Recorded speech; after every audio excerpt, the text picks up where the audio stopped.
Alors, il signe, il persiste. Pour lui, c'est Joseph Kabila qui est à la base. Il y a Mayo Oyo, Ozale Komona, Namakamboya, Floribert Chebeya, parce que selon lui, Chebeya azali vraiment moto ya bondele makambo ya droit de l'homme pour le milambo alobi lolenge makambo bazo sambisa ezali penza kitokote pambate ye azalaki en Europe mais na bozongi na ye alobi aleandeli penza makambo eza clarté oyebi ke même famille ya Chebe ya bazana basengaki ba avocat na bango basengaki ke Joseph Kabila aya koleka à la barre asamba na ye po ye batangaki ye mingi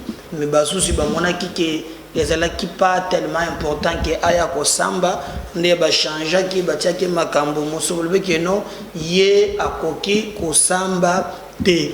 Alors j'avais dit à l'époque le contenu aussi en Mobeko, il y a un ancien chef de l'État, premier ministre et consort, il y a un tout. Je crois qu'aujourd'hui le débat a révisé la constitution, vous allez vous déranger mais il y a certaines dispositions, pas seulement nécessairement toucher na matale mandat là où les Romains s'empoignardent, mais il y a aussi des questions où normalement les mapona pour réviser disposition ouana. Alors nous ce qui nous intéresse maintenant est la réaction de Paul Milambo pour la vidéo pour lui nyonso ekoki koleka mais pote makambo ezala malamu esengeli Kabila aya kosamba mais bazuzi bazana cour d'ordre militaire tango basambisi bamonike Kabila koki koya te. Alors procès bandaki batobayaki balobi lobi lobandi sikoyo nete kosambisa na kosambisa la boyeki très bien que ce qui Christian Kenge Bajongo Paul Milambo John Numbi et consort. Alors maintenant il s'engeli baluka John Numbi azonga awa. Alors ba avocat oyo basambaki ba proposer biloko mibale pona mokalai na pona John Numbi. Balobi président azwa d'abord disposition moko oyo kikolobaki alongoli bango d'armée batika la batu simple nde à la fin bango bakoki ko lancer maintenant makambo muso po ba bengisa bango parce que lukuta ezalaki mwa mingi ba désorienta ke biso awa que non John Numbi azana kiba azabo inaboy mais tango tokomi na makambo ya makambo ya sécurité de l'état oyo ba secret bimi que non afanda kanaye na Zimbabwe mais akenda ka de temps à temps en Afrique du Sud et ce qui justifie même présence ya Kabila à tout moment à partir ya kuna. Mais maintenant basengi na procès Chebeya bazongisa ye awa nde bavocat balobi muntoko faciliter makambo ya liboso esali président de la République et sengeli ba radier bango d'abord l'armée batika lokola bambolombolo pas jusque là akimi lokola zaka général akimi comme général mais faut disposition moko obako radier Mukalai, aza soki colonel Tilelo. Alors, ndeba sengi d'abord que non, balongo la bango ba pete, batika la balikili, na tilete makambo mosusu et salema, baloka lo lengi ne bako ko repatrier bango pote baya ko samba. Alors, bamboka na bakunjuma vraiment que no baya ba repatrier bango to yebite. To yebite. Alors, mais pour le Milambo alobi, Mansoane Salem, poete molimo ya Shebeya na Fidèle Bazana epema na kimia bakoki jamais kotia Kabila à l'égard. Kabila esengeli aya kosamba. Kabila basengi aya kosamba. Est-ce que lui-même Joseph Kabila a comme nango normal? Eza montage, eza bakabal, eza boyena boy. Et je savais même dit que non, botala mouilambo ya utaki na ba Belgique na banane aye. Alors lobby azongeli malobana ya lobby penza ndenge ezokenda eza ndenge longobanite. Pour lui pour procès ya elengi esengeli Kabila aya kosamba. Bazuzi bako accéder na demande na ye parce que bako ya bako rendre déjà ba décision ya justice muso ba condamné na 10 ans et s'il na noté c'est que ce qui ba pièce justificatif na bango ndezela kana makambo wana. Alors Paul Milambo insiste, il est à la barre. Pour lui, tant que Joseph Kabila sambité likambo ya Shebeya nyonso zolobima wana ezali natina ata mokote. Mais Kabila pour to kendena ko basambisa ye esengeli ba procédure belé moko na moko asa l'obligation ya akamata wa yekomana na congrès ba changer ka ba loi bakamata baloba bo nyonso na bosangesi ensemble ndeko permettre que ye ba ye ba kosambisa ye. Mais tant que balemo neza réuni te beaucoup mata dikolo bokitina se ezali loi talaka tango ba toucher disposition bon peut-être on parle des mandats mais mobeko na biso en tout cas ndenge ya des dispositions sont très graves, comme par exemple un ancien premier ministre aujourd'hui lui qui besoin poursuivre Matata pour un sénateur. Mais du moins ceux qui pensent un ancien premier ministre bon on a qui débat ça la Cour constitutionnelle et s'est déclaré lobby, il y a peut-être ce qu'on appelle le cas de jurisprudence. Et il y a beaucoup de dispositions, hormis ceux qui touchent les politiciens, il y a des mandats, mais il y a moyen de changer comme on a vu. Na moi makambo moi mingi po ezali penza clarté.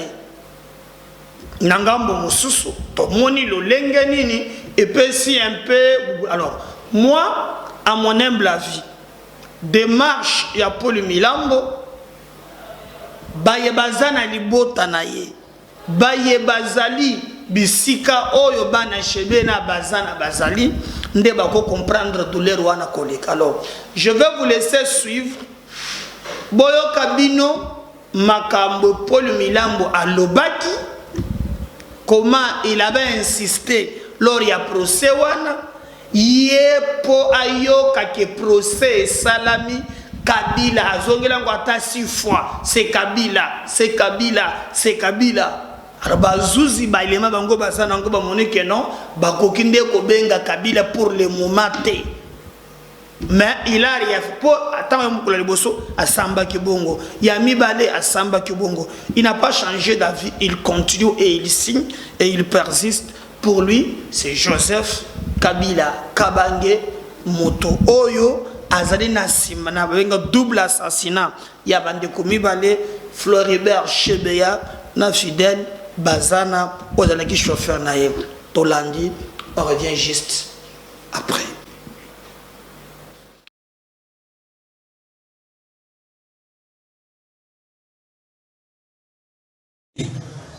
Des témoins, votre cour n'a pas tenu ça. Et donc, les aveux des témoins, les aveux des prévenus confirment ce que j'avais dit en 2012. Et à cette époque-là, j'avais qu'une seule arme pour s'exprimer, c'était la presse. Monsieur le Président, je n'ai jamais été ni de près ni de loin dans ce double assassinat. je me suis retrouvé au mauvais moment. Sur ce, à ce qui concerne la désertion, j'ai été victime de torture. J'ai été victime de séquestration. J'ai été victime d'enlèvement. Exactement le 11 juin 2010 à la résidence de Maître Mbayo Walenge, conseiller juridique du général Johnny Numbi. Le même jour, j'ai été séquestré à la résidence de Maître Douglas Nkoulou, conseiller juridique du général Johnny Numbi. Et le même jour, après 2 ou 3 jours, on m'a amené auprès de mon juge naturel qui est le parquet militaire. C'est le parquet militaire qui devait me remettre à votre cour pour être entendu. Mais le parquet militaire m'a remis entre les mains de l'ANER. Et nous connaissons très bien que l'ANER à l'époque dépendait directement de la présidence. Et donc, pour conclure, Monsieur le Président, je signe et je persiste. Les donneurs d'ordre de l'assassinat de Tchebeya et Bazana et bien l'ancien président, je cite le nom parce que dans ce pays, il y a beaucoup d'anciens présidents. Il y a Kassavoubou, il y a Laurent Désiré Kabila, il y a Mobutu, mais je cite très bien, c'est Joseph Kabila Kabange. Je dis et je vous remercie. Voilà, je crois que Bolandi, Iyemoko, Makambuni Yalobi, et Talibé Iyemoko. Alors, est-ce que justice a kokota na likambo wana? En tout cas, wana biso toyebite. Mais pour Milambwe, Mona Kimia et Sengeli Joseph Kabila à Samba. Mais pour Joseph Kabila à Samba, ils ont vraiment fil indien. Donc il faut beaucoup de procédures et biso tokanike. Même pour Kabila lui-même aussi pour savoir son image, pour laver son image, hein, il a l'intérêt. Il y a Kosamba le cola député Oyo Kiro. Hein? Il est prêt à coopérer avec la justice afin que son image est à la vie. Boulukaka y est trop. Apemaki, le chapelain du pape, Monseigneur Choli. Fandaki na ye kimia, obisomba sorti na ye asuka. Ezela kitangwa wana ndeta baba no meye tangwa tombokela ka batu ya lamuka. N'oubliez pas avec Serge Ouelo bakota na Senko kuna bakota bango kati bakoti yo Monseigneur atomboka aloba ko banda lelo ba politicien ba ko bata masuna catholique te ba boyi peu mi ko le omela kete ba tombola ye akoma Monseigneur aloba te afandi ni papa Chol papa Mbongo pe tout ça. Mais papa Mbongo ya lobaka tona makambo ya mboka ese kufakala ya lobaka mon cardinal alobaka akondana maloba ya président lobaki pour lobaki ke mboka yekumboka ese kufakala. Lui avait condamné ça. Il avait condamné. Mais Monseigneur Cholende alobate il est allé à apparaître mukolo ya soka tanga binda ki plan na ya mobimba et betisa que même na ba Gilles Mabaku Gilles balobi tozobe la kaka béton bamona ki chola ya bendi plan na ya mobimba bimaki nango. Alors maintenant au moins lobby aye kokutana na Mbosso citoyen Mbosso président ya Assemblée nationale. Bakutani na bokutani na bango basololi na maye matali processus électoral. Nini basololi Chole baye ko apporter soutien na bango na Denis Kadima na seni po bango baye ko alerter le gouvernement, Assemblée nationale, bureau ya seni et pesaki ba contraintes. Entre autres, il y a des contraintes liées na ba révision ya ba matière moussous ezali lié directement na ba élection. Pour que du malobaki en dehors ya mbongo esengeli ba pesa ye ba loi ba disposition o ezali ko sala ke et empêcher te tenir à élection en 2023, entre autres la loi électorale. Bakotika yango bongo bakotoucher quelques dispositions. Qu'est-ce qui va se passer alors? Aye kaka yo me na moni nsenga nde azala kite po ya Egypte ya pe banome yete et para bana kona pe na bato c'est ba monseigneur pe te bango za na pape te pape na bango waza na bokondo ya bango pape yango wana mais baye tango bakomi baye koloba ke baye kolandela makambo seni. Alors bakei po na bango ko apporter vraiment soutien na matali processus électoral et to yebite soki ekolekela bango ndenge nini ba rappeler directement président et Assemblée nationale que seni apesa ki calendrier naye ya maye matali élection et que citoyen mboso azali obligé ya kolandela calendrier wana à la lettre.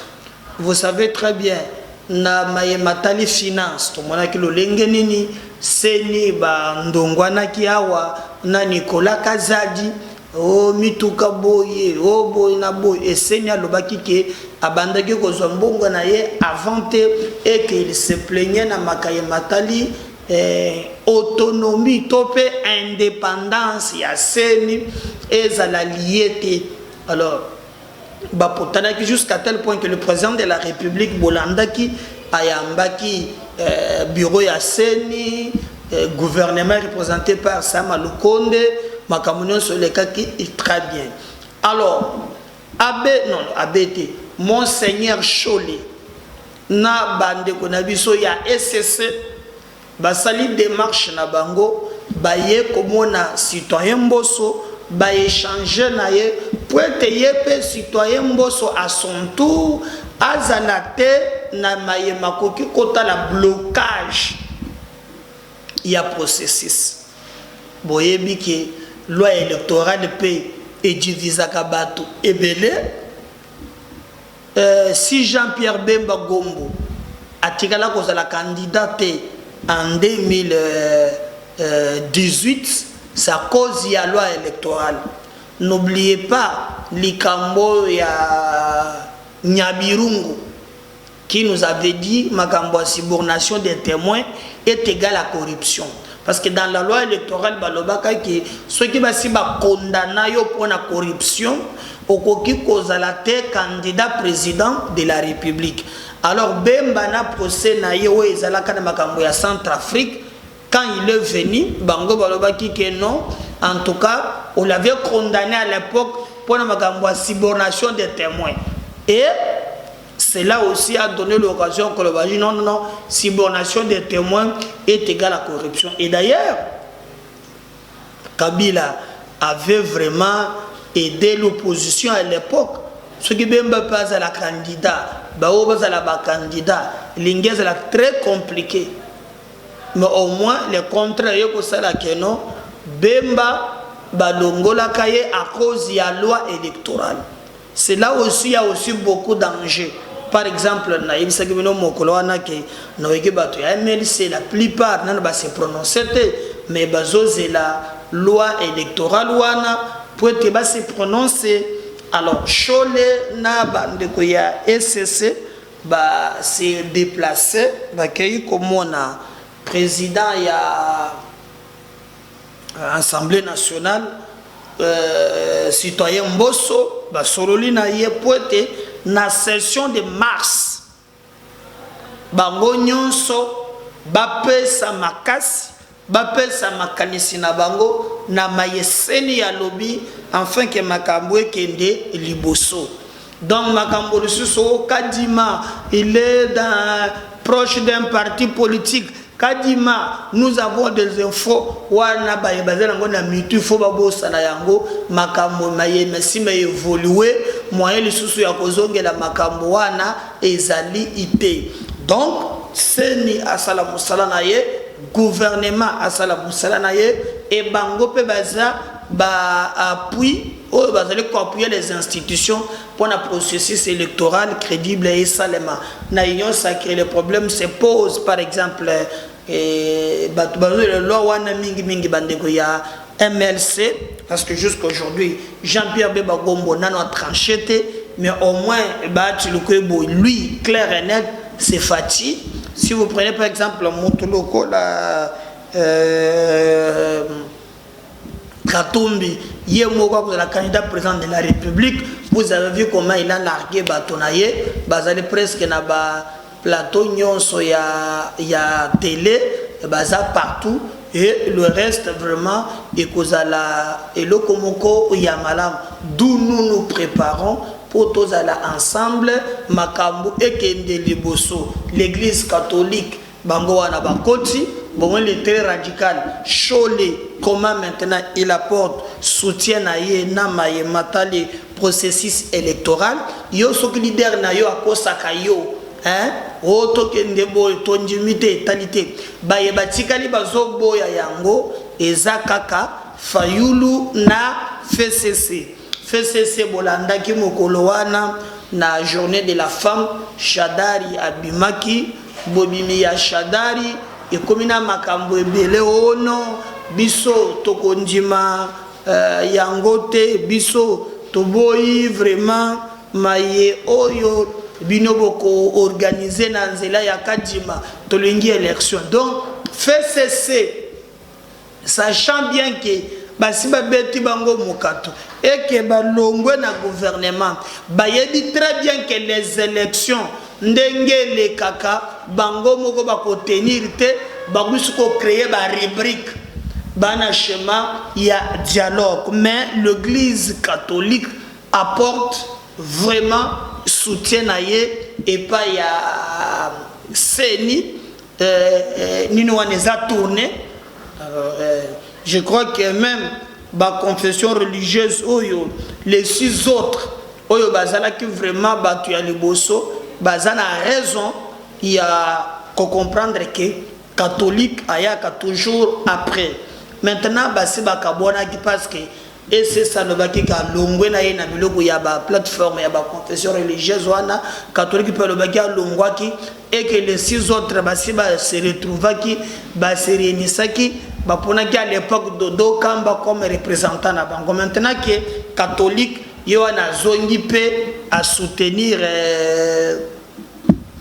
Kadima, est-ce que moi ni ba kofandi sabango ensemble batia et kozala balo balangage moko toyebi nano pensate mais ba yande ke ko tia tembe boyeba que pour le moment l'église catholique sans aller par le dos de la cuillère ba komi ko plaider ko apporter soutien à bango pour te seni à réussir mission naye beaucoup tani na bango et pas ya mboso ko jampoanga citoyen et zali na feuille de route oyo seni à lobaki soki assemblée nationale appelle singai mibe côté avant et ko risquer ngana salisa maponamité soki gouvernement appelle singai mbongo te et ko risquer ngai na salisa maponami ite elingi kolobake pour élection et salema et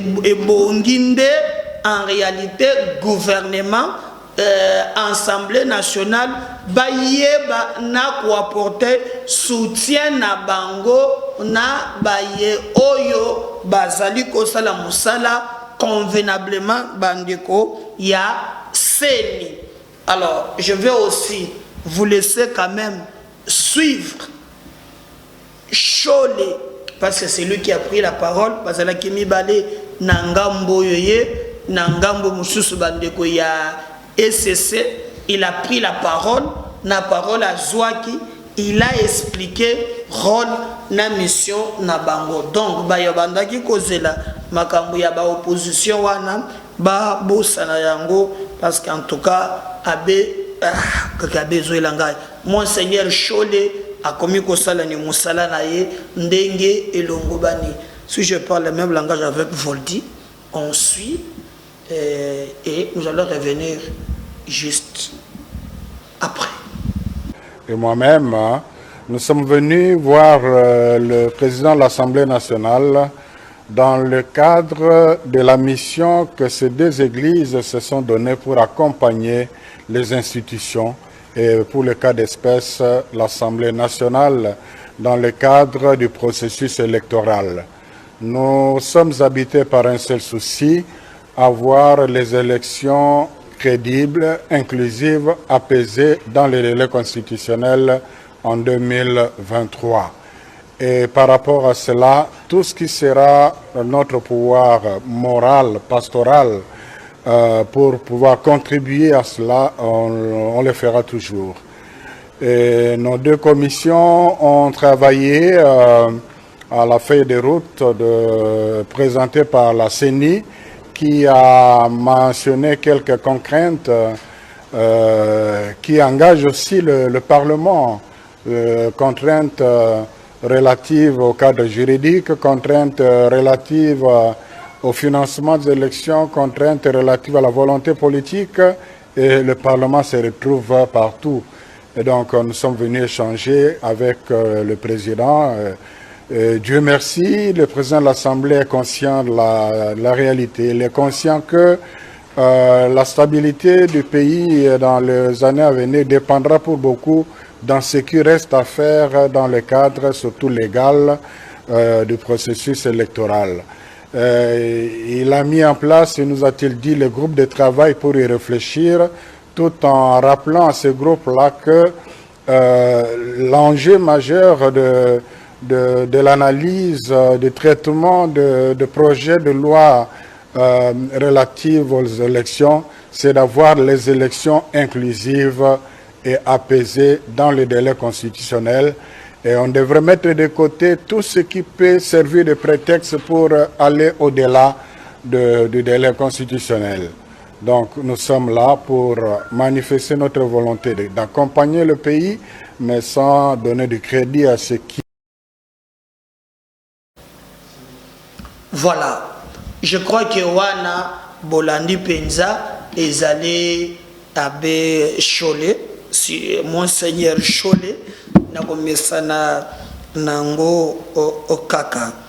Alors, Martin Fayou nous s'oppose na report nyonso ya élection. Mais tantôt Fayou a s'opposer na report ya ba élection. Tantôt Oroka ono ndenga zawana alingi biro ya kadimate. Ande ko nangai. Hein? Tout solo la paix, ndol parlo peu me parlo bien.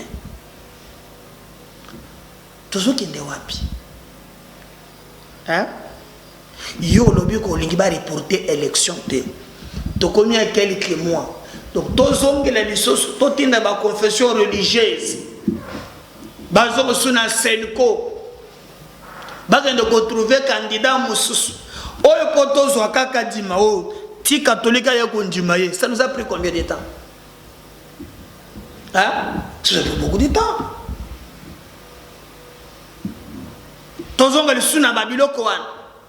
Donc, en disant cela, ezaka koloba ke tolingi élection, mais bato balingi na bango élection te.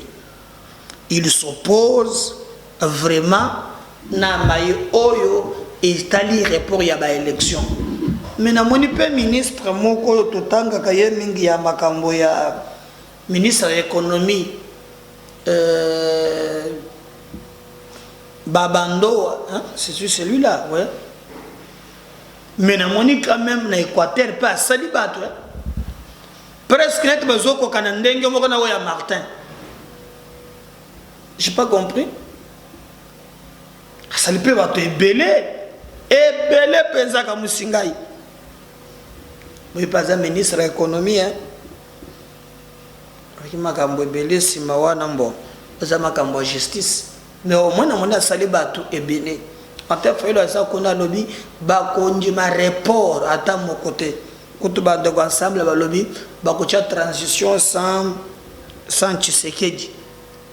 Bah qu'on a transition sans Tshisekedi et que ça l'a vraiment très compliqué. Alors lui, Martin Fayulu bien qu'on mobiliser bateau, il n'y aura pas même pas une minute à reporter élection.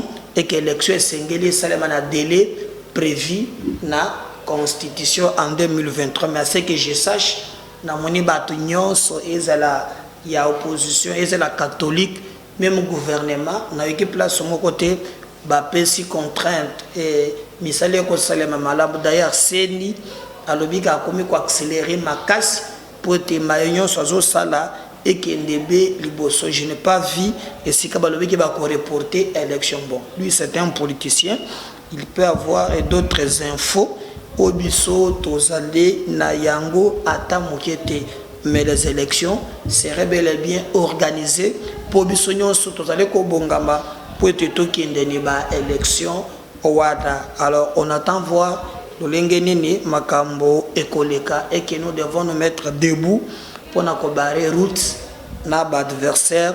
Il y a peuple na biso, nous tous biso par exemple le Congo n'a pas parti na biso tole ko travailler mes colonions so pour te kende liboso nangambo mosusu pour retenir aussi que non FCC a lobby qui a lancé déjà